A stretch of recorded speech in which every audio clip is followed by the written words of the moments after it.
할렐루야. 예수 그리스도 이름으로 하나님 말씀 증거하겠습니다. 우리 다 같이 잠언 1장 1절에서 7절까지의 말씀을 다 같이 찾겠습니다.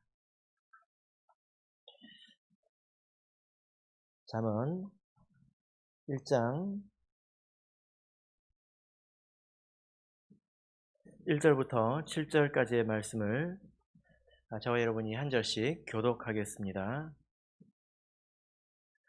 1절 다윗의 아들 이스라엘 왕 솔로몬의 잠언이라.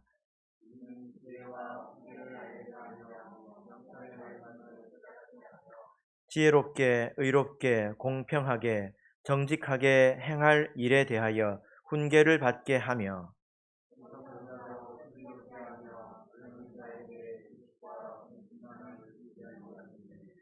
지혜 있는 자는 듣고 학식이 더할 것이요 명철한 자는 모략을 얻을 것이라.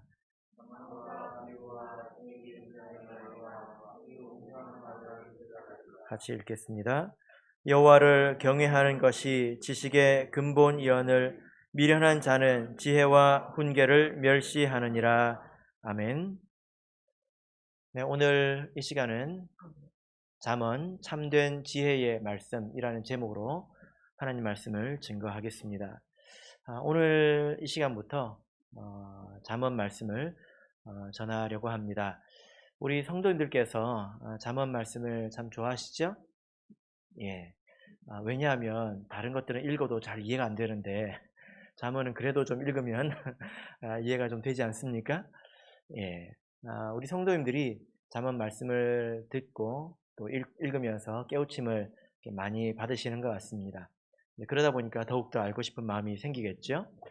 이 잠언이라는 말의 이 뜻은 사람이 살아가는데 훈계가 되는 짧은 말, 이런 뜻입니다.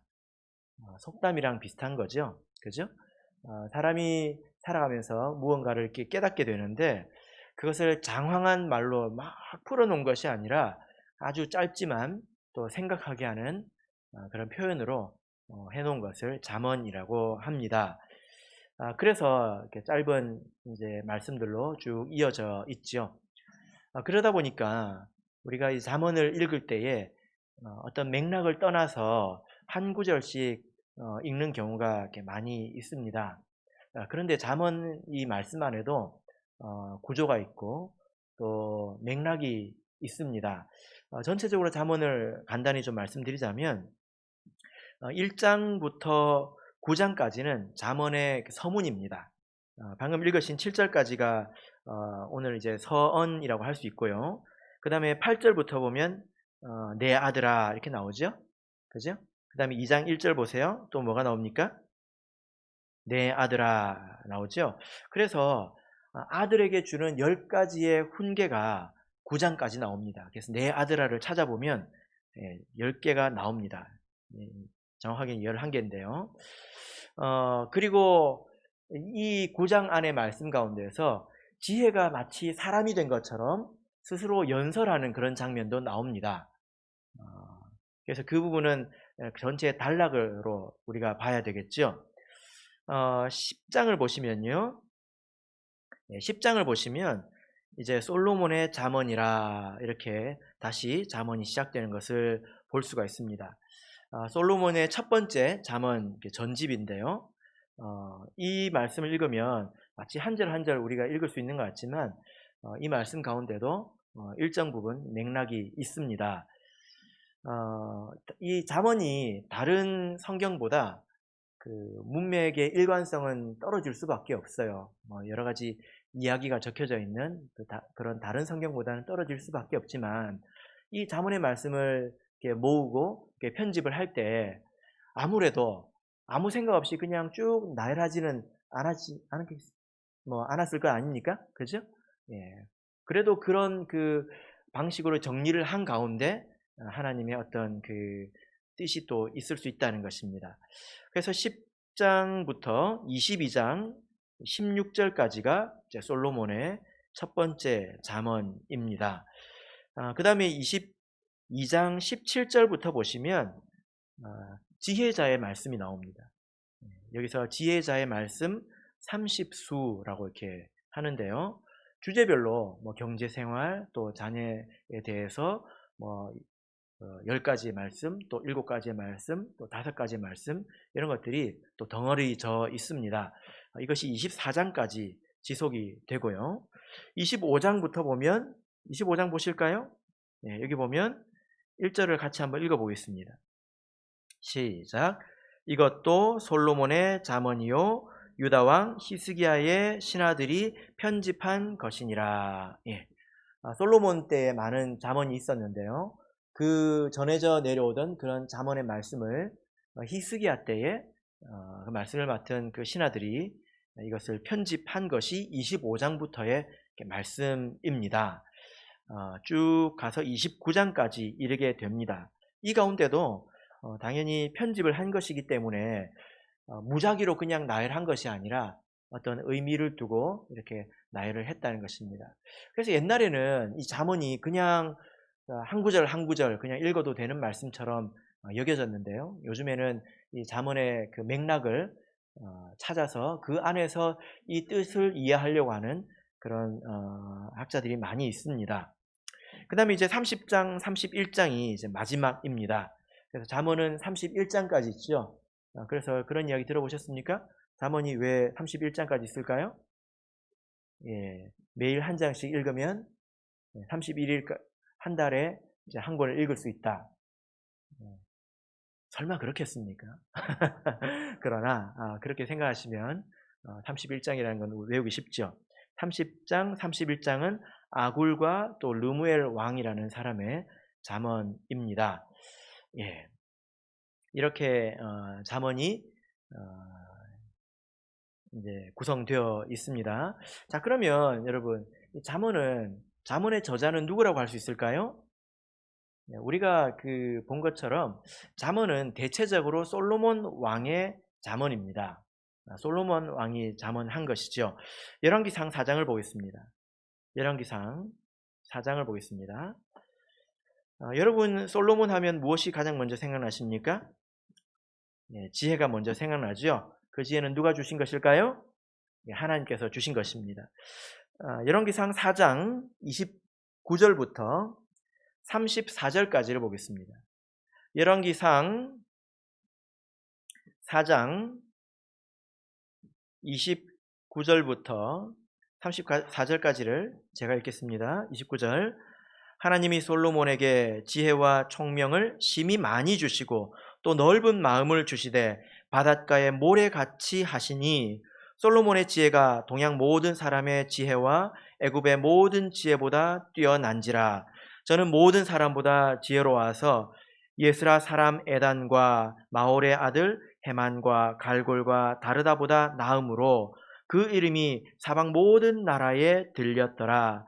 저가 잠언 3천을 말하였고 그 노래는 1,005이며 저가 또 초목을 논하되 레바논 백향목으로부터 담에 나는 우슬초까지 하고 저가 또 짐승과 새와 기어다니는 것과 물고기를 논한지라. 모든 민족 중에서 솔로몬의 지혜의 소문을 들은 천하 모든 왕 중에서 그 지혜를 들으러 왔더라. 예.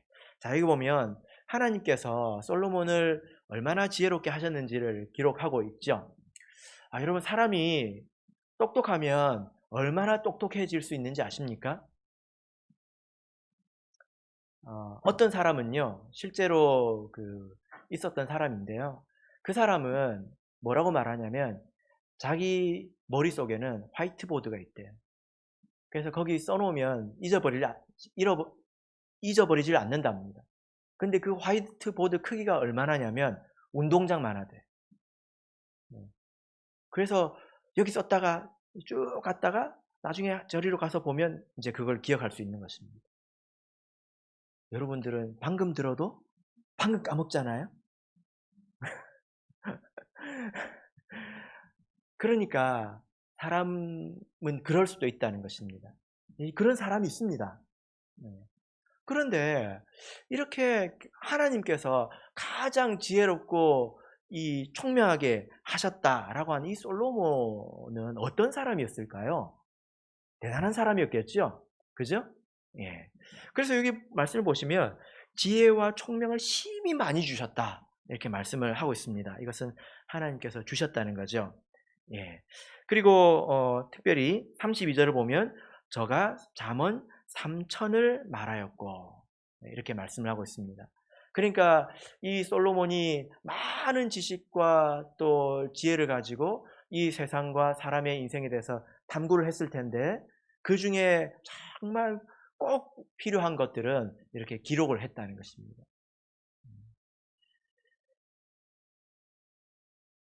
그래서 이 솔로몬이 남긴 잠언이 정리가 되어서 오늘 이 말씀이 된 것이고 결국 그 잠언의 말씀은 하나님께서 주신 것이기 때문에 이 성경 말씀은 곧 누구의 말씀입니까? 이 잠언의 말씀은 곧 하나님의 말씀이다 라는 거죠. 그래서 이 잠언의 출처는 곧 하나님이게 된 것입니다. 자, 그래서 우리 성도님들께서도 이 솔로몬처럼 하나님께 지혜를 많이 구하시기를 바랍니다. 하나님은 상상을 초월하는 그런 하나님이시죠? 예, 믿음으로 구하시길 바랍니다. 자, 그리고 우리가 이제 앞으로 잠언을 읽게 될 텐데 참고할 만한 점을 한 가지 제가 말씀을 드리겠습니다. 그게 뭐냐면 잠언을 쓸 때에 특정한 형식이 있습니다. 글을 쓸 때 문체라는 것이 있지 않습니까?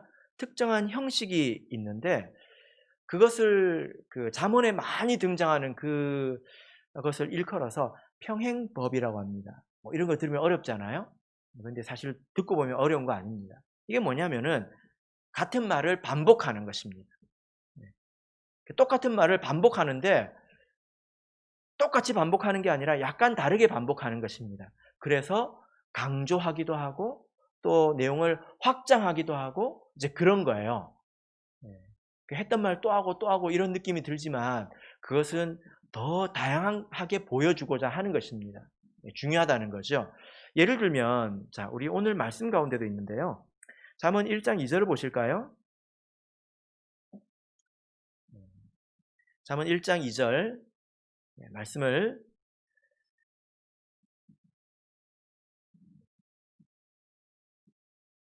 읽겠습니다. 시작. 이는 지혜와 훈계를 알게 하며 명철의 말씀을 깨닫게 하며. 예. 자, 여기 보면 두 가지가 있죠. 근데 사실 반복된 거 아시겠습니까? 지혜와 훈계를 알게 하며 이것과 명철의 말씀을 깨닫게 하며 이것은 사실 같은 것입니다. 똑같은 것인데 반복해서 그 의미를 분명하게 또 다른 단어로 전달하려고 하는 거죠. 그죠?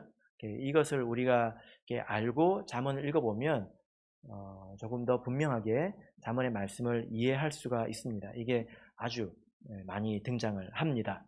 자, 오늘 이제 잠언 1장 1절부터 7절까지 말씀을 들어가게 되는데 이 말씀은 잠언 전체의 서론에 해당합니다. 그래서 이 말씀 가운데는 이 잠언의 목적 그리고 잠언의 유익 그리고 아주 중요한 전제를 말씀을 하고 있습니다.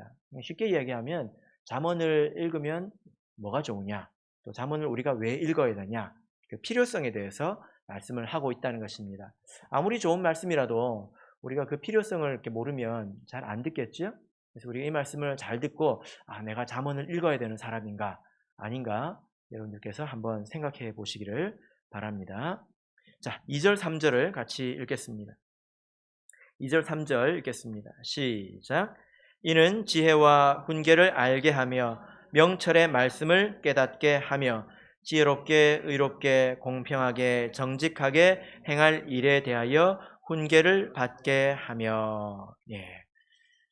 여러분 우리가 잠언하면 떠올리는 단어가 바로 지혜라는 단어죠. 그죠? 지혜라는 단어입니다. 지혜가 얼마나 좋으면 딸을 낳아서 이름을 지혜라고 짓는 사람들도 있지 않습니까? 예, 좋은 이름이죠. 본래 그 지혜라는 말의 이 뜻은 본래는 어떤 뜻이냐면 그 옷을 만들거나 그리고 집을 짓거나 또 철을 다루거나 혹은 그 항해를 하는 기술을 말합니다. 원래 기술입니다. 기술.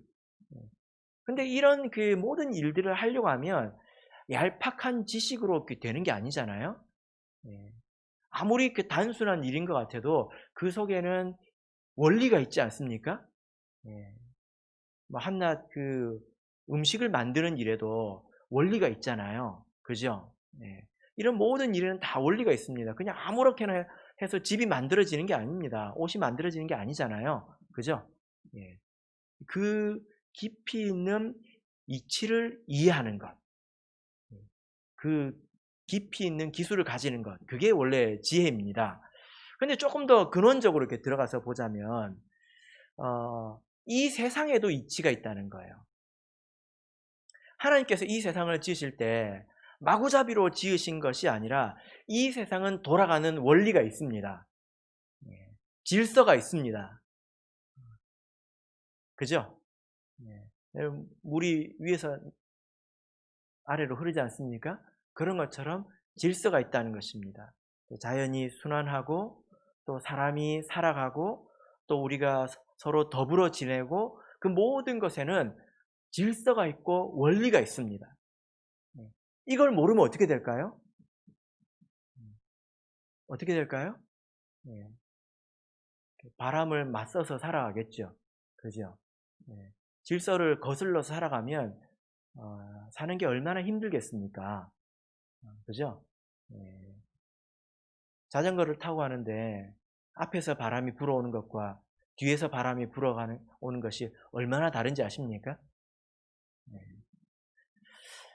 어, 이것을 아는 것을 지혜라고 합니다. 하나님께서 이 세상을 만드셨을 때 심어놓으신 그 질서, 그 원리 이런 것들을 깨닫는 것을 지혜라고 합니다. 하나님 말씀은 우리를 지혜롭게 하죠. 그런데 이 지혜와 자주 짝으로 등장하는 단어가 있는데 그것이 뭐냐면 훈계입니다.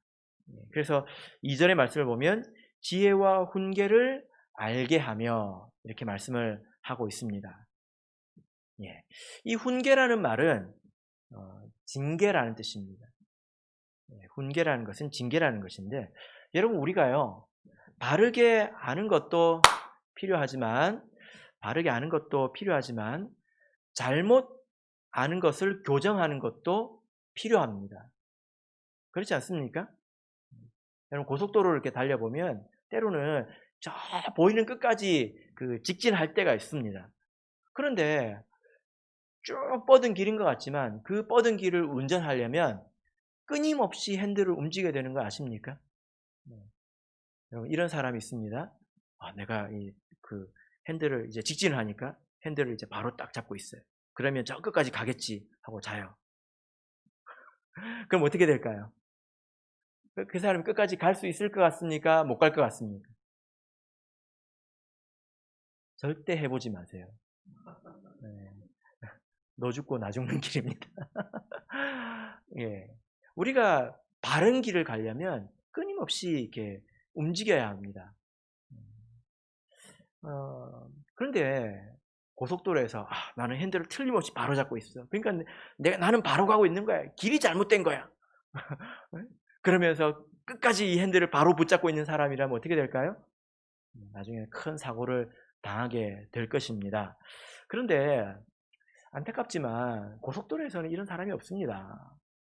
그런데 실생활 속에서는 이런 사람들이 있을까요? 없을까요? 아무리 생각해도 내 생각이 맞는데? 아무리 생각해도 내 생각이 맞는데? 이런 사람이 있을까요? 없을까요? 예, 안타깝게도 좀 있는 것 같습니다. 여러분 그럴 때 한번 생각해 보십시오. 내가 완전한 사람입니까? 나라는 사람은 훈계가 필요 없는 사람인가요? 그렇지는 않잖아요. 그런 사람을 일컬어서 뭐라고 그러냐면 미련한 자라고 합니다. 제 말이 아니라 성경 말씀이죠. 자, 7절을 보십시오. 7절 뒷부분을 보면 미련한 자는 지혜와 훈계를 멸시하느니라. 멸시한다는 것이 여러분 무엇인 것 같습니까? 듣지 않는 것은 나랍니다. 정말 그것을 귀중하게 생각한다면 들을 마음의 자세 또 몸의 준비를 하고 오겠죠. 그죠? 그런 사람들은 미련한 자라고 말합니다. 그래서 우리가 이 잠언의 말씀을 통해서 얻을 수 있는 것이 뭐냐면 지혜와 훈계입니다. 그리고 이어서 뭐라고 말합니까? 명철의 말씀을 깨닫게 하며 이렇게 말씀을 하고 있죠. 이건 같은 말씀입니다.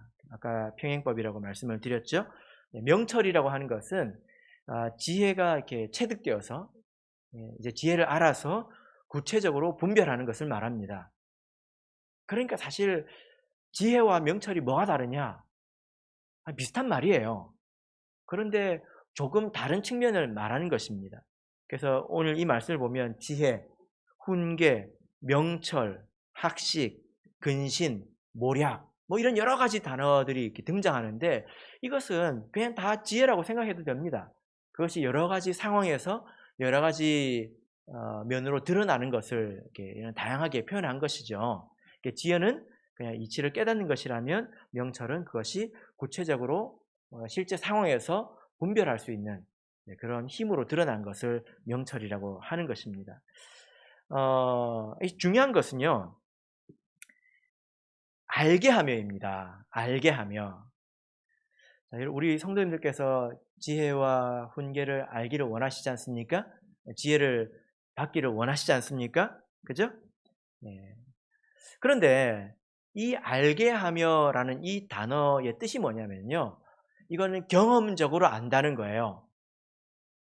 우리가 아는데 두 가지 방법이 있거든요. 하나는 인지적으로 그냥 들어서 깨달아서 깨닫는 그냥 이해해서 머리로 아는 게 있습니다. 근데 그런 것만 있는 게 아니라 우리가 살아가면서 경험적으로 참으로 그렇구나 이걸 아는 것도 있습니다. 우리는 그냥 다 안다라고 하지만 성경에서는 이 두 가지를 이렇게 다르게 써요. 알다라고 할 때 다른 단어를 씁니다. 여기서는요, 그냥 들어서 깨달아서 잠언의 말씀을 달달달 외워가지고 뭔가를 아는 것을 말하는 게 아니라 경험적으로 안다는 것을 말합니다. 이게 무슨 말이냐면 이 잠언의 말씀을 배우면 이것만 가지고 우리가 다 알게 되는 것이 아니라 그동안에 우리의 삶이 있지 않습니까? 삶의 경험이 있지 않습니까? 그 경험과 이제 공명이 되어서 정말 그랬었구나 하고 알게 된다는 거예요. 네? 그리고 우리 이제 젊은 학생들이나 어린 아이들은 이게 무슨 말인지 잘 모르지 않습니까? 이게 어떤 말인지 잘 모를 거예요. 그러나 이 말씀을 배워서 앞으로 살아가다 보면 그래서 그렇구나 하고 그때 깨닫게 될 것이라는 겁니다. 그러니까 여러분 이 잠언의 말씀은 나이 든 사람이 배우기 좋을까요? 젊은 사람이 배우기 좋을까요?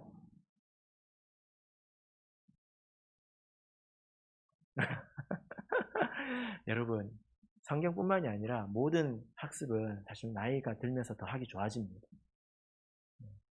배우기 싫어서 그렇죠. 그냥 그동안에 배운 것으로 그냥 우려먹고 살라고 그러니까 그렇죠. 사실은 나이가 들수록 더 배우기 좋아집니다. 단순 암기 능력 빼고는 전부 좋아집니다. 근데 학생들은 이 말씀을 왜 배워야 될까요? 여러분 학생들이 이 말씀을 배우잖아요. 살아가면서 깨닫는 것이 많고 시행착오를 줄이게 되고 더욱더 형통한 인생을 살 수가 있습니다. 이것이 잠언의 목적이죠. 그래서 지혜와 훈계를 알게 하신다라는 것입니다. 자, 이제 3절을 보시면 잠언 지혜를 얻어야 되는 목적이 조금 더 분명하게 이렇게 나타나 있는데, 자, 3절을 다시 한번 읽어볼까요? 읽겠습니다. 시작. 지혜롭게, 의롭게, 공평하게, 정직하게 행할 일에 대하여 훈계를 받게 하며. 예. 여러분 이 말씀은 이 말씀을 조금 더 쉽게 이제 번역해 놓은 말씀이 세번역인데요. 세번역 성경을 좀 읽어 드리자면 정의와 공평과 정직을 지혜롭게 실행하도록 훈계를 받게 하며 이렇게 되어 있습니다. 그러니까 세 가지를 실행하도록 하겠다는 거예요. 그게 뭡니까? 정의와 공평과 정직입니다. 자, 여러분 우리 성도님들께서는 한번 생각을 해보시기 바랍니다. 이 세상에 있는 사람들은 다 지혜를 사랑하죠. 지혜 얻기를 원합니다. 근데 왜 지혜를 얻기를 원합니까?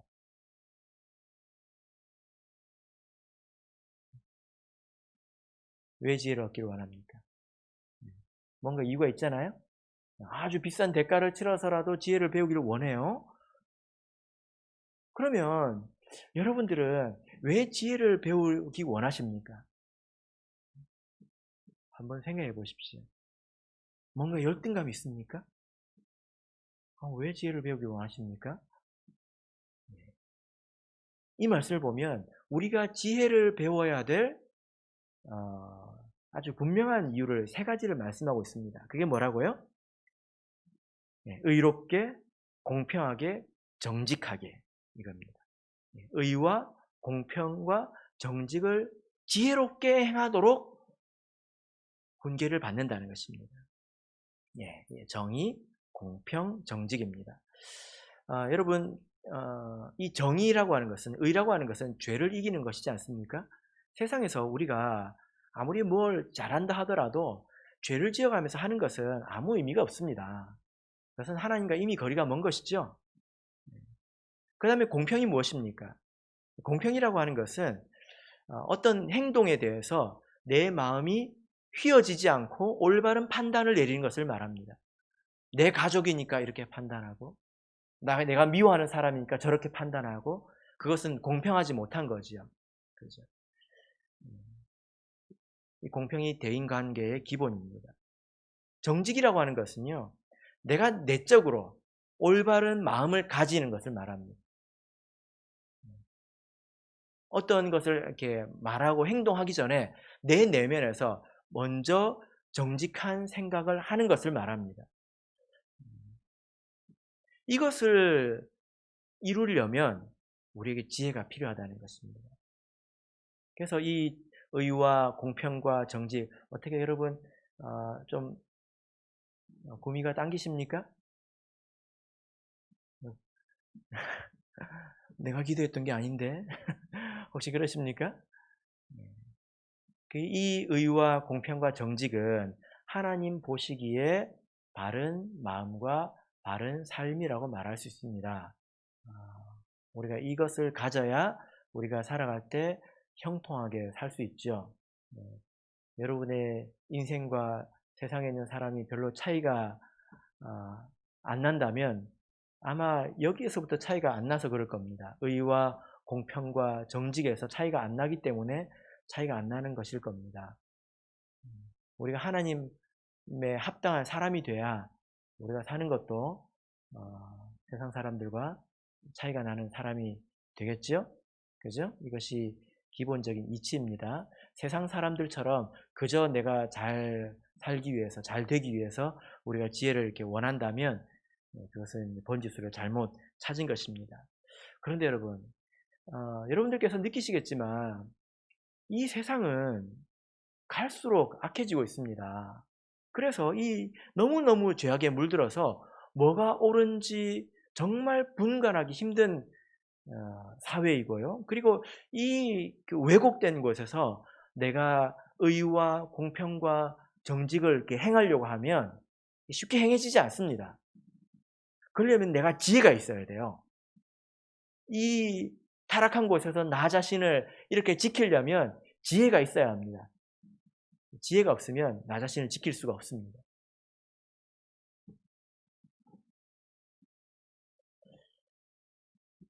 맞습니까? 네. 그래서 지혜가 없으면 이 세상에서 어떻게 살까요? 어쩔 수가 없네. 세상이 내가 어쩔 수가 없네. 어쩔 수가 없네. 그러다가 이제 의, 공평, 정직 이런 점에서 다 타협하고 다 반쯤 버리고 적당히 신앙생활하고 그렇게 되겠죠. 어쩔 수 있는 게 아니라 지혜가 없어서 못하는 것입니다. 그래서 우리가 지혜를 가져야 돼요. 이 세상을 살아가는 데는요, 잘 먹고 잘 사는데 요령이 필요한 게 아니라 정말 하나님 보시기에 의롭고 공평하고 정직하게 행하기 위해서 정말 지혜가 필요합니다.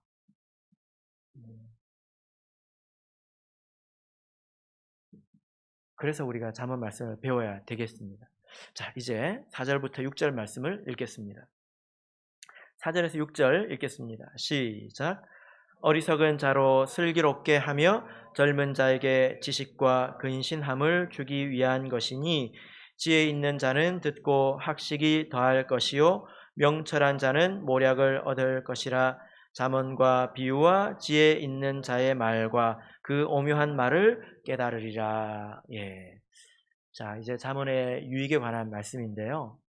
잠언은 어떤 사람에게 유익하냐? 모든 사람에게 유익합니다. 예, 이 세상은 어리석은 자와 지혜로운 자로 나눌 수 있지 않겠습니까? 그죠? 네, 이 세상은 IQ 100 이상과 100 이하로 나눌 수 있는 것처럼 지혜로운 자와 어리석은 자로 나눌 수가 있는 것입니다. 그러면 여러분, 어떤 사람이 어리석은 자일까요? 아유, 어리석게 이런 말을 하지 않습니까?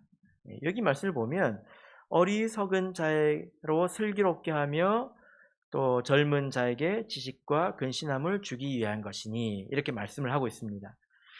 그래서 어리석은 자, 여기서는 또 젊은 자라고 말을 하고 있는데 보통 젊은 사람들이 실수가 많습니다. 그죠? 경험이 없다 보니까 아무래도 지혜가 부족하죠.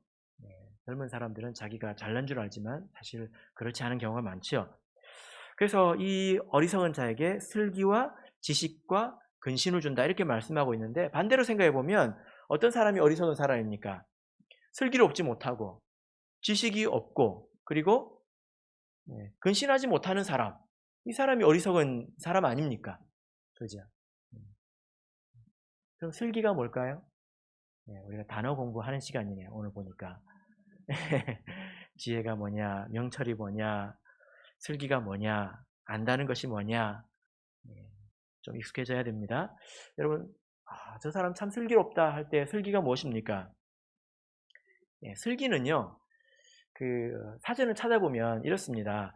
일을 정확하게 처리할 방도를 빠르게 생각해내는 재능, 이렇게 되어 있습니다. 어떤 일을 내가 해야 돼요. 그 일을 정확하게 처리할 방법을 빠르게 잡아내는 것입니다. 그래서 이것을 좋은 면에서는 슬기롭다고 이야기를 합니다. 혹은 영민하다고 하지요. 이게 그 히브리어의 뜻과 같습니다. 그런데 이것을 나쁘게 말하면 어떤 뜻으로도 우리가 말할 수 있을까요? 그런 사람을 간사하다고 합니다. 간사하다, 교활하다. 어떤 사람이 교활하고 간사합니까? 자기 이익에 촉이 거기 딱 있어가지고 어떻게 하면 자기에게 이익이 되는지 그냥 번쩍하고 알아요. 그래가지고 순식간에 그 조치를 취하는 사람이지. 그런 사람 여기 있습니까? 그런 사람이 간사한 사람인데 자기 이익을 위해서라면 그건 간사함이 되는 거지만 의를 위해서 또 공평과 정직을 위해서 그 길을 빠르게 찾아내는 사람은 슬기 있는 사람입니다. 슬기롭지 못한 사람은 어떤 사람입니까? 뭘 어떻게 해야 되는지 어디로 가야 되는지 그냥 안절부절 하고 있는 사람이 슬기롭지 못한 사람이죠. 지식은 여러분들께서 아실 것입니다. 이렇게 아는 내용을 말하는 거죠. 그런데 여러분 아무리 슬기롭고 또 지식이 있는 사람이라고 하더라도 그것을 지속할 힘이 없다면 그 사람 또한 어리석은 사람입니다. 왜냐하면 바로 그것이 근신이거든요. 근신이 뭐냐면 이것은 실천적인 계획을 세울 수 있는 능력입니다. 자신을 채찍질할 수 있는 능력을 말해요. 아무리 좋은 계획이라고 하더라도 내가 하지 못할 계획을 세우는 것은 어리석은 거지 않습니까? 그리고 할 수 있는 계획을 세웠다 하더라도 자기 자신을 채찍질하지 못한다면 그 계획은 사실 불가능한 것이죠. 근신이라고 하는 것은 내가 할 수 있는 것을 내가 하도록 자기 자신을 조련하는 능력을 이렇게 말합니다. 그래서 여러분 어떤 사람이 어리석은 사람입니까? 뭘 어떻게 해야 될지 알지도 못하고 그래서 옆에서 답답해가지고 이거 하고 이제 알려주면 그걸 하지 못하는 거예요. 작심삼일입니다. 3일도 못 가서 포기하고 나는 원래 그런 사람인가 봐 하고 이제 포기하는 사람이죠. 그런 사람에게 특효약이 잠언입니다. 어리석은 사람을 어떻게 합니까? 슬기롭게 하며 또 젊은 자에게 지식과 근신함을 주기 위해서 이 말씀을 기록했다. 여러분 이것이 참 우리에게 필요하지 않습니까? 그죠? 우리에게 슬기가 필요하고 그리고 우리에게 지식이 필요하고 우리에게 근신함이 필요합니다. 나에게 이것이 부족하다면 정말 잠언의 말씀에 귀를 기울이시길 바랍니다. 이것은 제가 이제 공약하는 게 아니고 하나님께서 이렇게 주신 말씀이지 않습니까? 저도 앞으로 어떤 말씀을 어떻게 전할지를 모르겠습니다. 그런데 이 말씀을 우리가 믿고 듣고 사모하고 묵상한다면 우리는 솔로몬의 지혜를 얻게 되는 거죠. 그리고 이렇게 어리석음에서 벗어날 수 있게 될 것입니다. 또 어리석은 자뿐만이 아니라 이미 지혜가 있는 사람들에게도 큰 유익이 되는 것을 볼 수 있습니다. 5절부터 보시면 지혜 있는 자는 듣고 학식이 더할 것이요 명철한 자는 모략을 얻을 것이라. 학식이 더하고 또 모략을 얻을 것이다. 그리고 잠언과 비유와 지혜 있는 자의 말과 그 오묘한 말을 깨달으리라. 이것은 하나님의 지혜를 더 깊이 깨달을 수 있다라는 것입니다. 여러분 지혜는 사실 세상에 널린 것이 지혜입니다. 나중에 보면 지혜가 길거리에서 너를 부른다 이런 말씀이 나오거든요.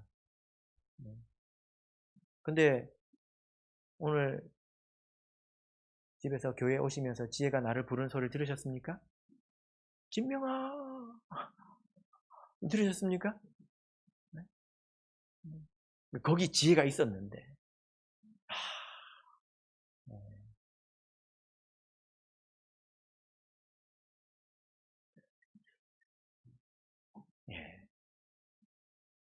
지혜 있는 사람들은 길을 가면서도 지혜를 배운다는 거예요. 그리고 성경 말씀에 이해하지 못할 말씀도 더 깨닫게 된다는 것입니다. 그리고 지혜 있는 자들이 하는 지혜 있는 말들도 이 암호 같은 그런 말들도 깨닫게 된다는 것입니다. 그러니까 지혜 있는 자들은 더 지혜롭게 되지 않습니까? 사실 지혜 있는 사람들이 이 말씀을 이렇게 배울 때 더욱더 유익이 크다 이렇게 말을 할 수가 있는 것입니다. 우리가 같은 것을 보고 경험해도 깨닫는 것은 그 사람의 지혜의 크기에 비례하지 않습니까? 그 사람의 그릇에 크기에 비례하기 때문에 그런 것입니다. 그래서 우리가 잠언의 말씀을 들으면 어리석은 사람이 지혜롭게 되죠. 또 그 말씀을 또 듣고 또 들으면 그 지혜의 그릇이 점점 이제 커지게 될 것이다 라는 것입니다. 자, 이제 7절 말씀을 읽겠습니다. 7절 읽겠습니다. 시작. 여호와를 경외하는 것이 지식의 근본이언을 미련한 자는 지혜와 훈계를 멸시하느니라. 여호와를 경외하는 것이 지식의 근본입니다. 이것은 지혜의 근본이다. 여기서는 지식과 지혜를 같이 쓰고 있습니다. 여기서 하나님을 경외한다는 것이 어떤 말입니까? 하나님을 두려워한다는 거죠. 경외라는 말은 두려움이라는 뜻입니다. 경외라는 것은 두려움이죠. 이 두렵다고 하는 것은 그냥 단순히 공포스럽다, 무섭다 그런 뜻이 아닙니다. 경외라고 하는 것은 사랑이 섞인 그런 두려움이죠. 존중하고 사랑함과 동시에 무겁게 여기는 것을 말합니다. 그리고 어려운 마음을 가지는 것을 말합니다. 이것이 바로 경외이죠. 하나님은 내가 사랑하는 존재이지만 그러나 내가 하나님 앞에서 어떻게 하느냐에 따라서 많은 것이 달라질 수 있기 때문에 내 모든 것이 조심스럽지 않습니까? 그것이 바로 경외입니다. 이 경외하는 것이 모든 지혜의 근본이라는 말씀인데 이 근본이라고 하는 것은 시작이고 출발점이라는 것입니다. 그러니까 여호와를 경외하는 것이 모든 지혜의 출발점이라는 거죠. 이렇게 한번 생각해 보십시오. 그러면 내가 하나님을 경외하면 모든 지혜를 가진 것일까요? 그건 아닙니다. 그렇게 생각해서는 안 됩니다. 그 마음만 가지고 내가 모든 것을 가졌다고 생각해서는 안 됩니다. 내가 하나님을 진짜 사랑하니까, 내가 하나님을 정말 두려워하고 경외하니까, 그러니까 내 생각이 맞아. 이것은 정말 위험한 발상이죠. 그것은 시작이고 출발입니다. 아주 좋은 출발이죠. 우리가 하나님을 경외하는 마음이 있을 때에 비로소 이 말씀들을 받아들일 준비가 됩니다. 여러분들은 하나님을 경외하십니까? 하나님을 정말 두려워하십니까? 하나님을 사랑하되 그 하나님 앞에서 조심스러운 그런 마음이 있습니까? 그렇다면 이 말씀을 받을 준비가 된 것입니다. 사실 시작인 반이라는 말씀이 있잖아요. 사람이 머리가 좋고 머리가 나빠서 되고 안 되고 이게 아닙니다. 중요한 것은 그 마음이 거기에 있느냐 없느냐예요. 그것이 결정적입니다. 문이 닫혀 있는데 아무리 이렇게 쑤셔 넣어봐야 그것이 들어가겠습니까? 어지럽혀지기만 할 뿐이지요. 그죠? 근데 우리 마음속에 참으로 하나님을 경외하는 마음이 있다면 우리 이 마음을 사모하고 마음의 문을 활짝 열어서 이 말씀을 받을 준비가 되어 있을 것입니다. 그 이상 무엇이 필요하겠습니까? 그러니까 시작이 정말 중요하다는 것입니다. 잠언 3장 6절을 보시면요. 이렇게 말씀하고 있습니다. 너는 범사의 그를 인정하라. 그리하면 내 길을 지도하시리라. 내가 하나님 앞에서 마치 전응아처럼 나를 생각하는 것. 하나님, 나는 무식해요. 나는 아무것도 할 줄 몰라요. 하나님, 나는 이 일도 못해요. 난 하나님 저 일도 못해요. 그러니까 하나님 나를 알려주세요. 인도해 주세요. 하고 모든 일에 하나님을 인정하고 하나님 뜻을 구하는 사람이 된다면 그가 내 길을 지도하시리라. 하나의 일을 만나면 하나의 지혜를 얻게 될 것입니다. 또 하나의 일을 만나면 또 하나의 지혜를 얻게 될 것이고 그래서 그 사람은 갈수록 지혜 있는 사람이 될 것입니다. 그런 사람 옆에 있으면 얻어먹을 것이 많겠지요. 그래서 여호와를 경외하는 것이 모든 지식의 근본이다. 이렇게 말씀을 하는 것입니다. 근데 이 말씀을 보니까 여호와를 경외하는 자의 반대말이 있네요. 어떤 자입니까? 7절 보면 뭐라고 하고 있습니까? 미련한 자. 여호와를 경외하는 자의 반대말은 미련한 자라고 말을 하고 있습니다. 시편을 보겠습니다. 시편 14편 1절입니다. 시편 14편 1절.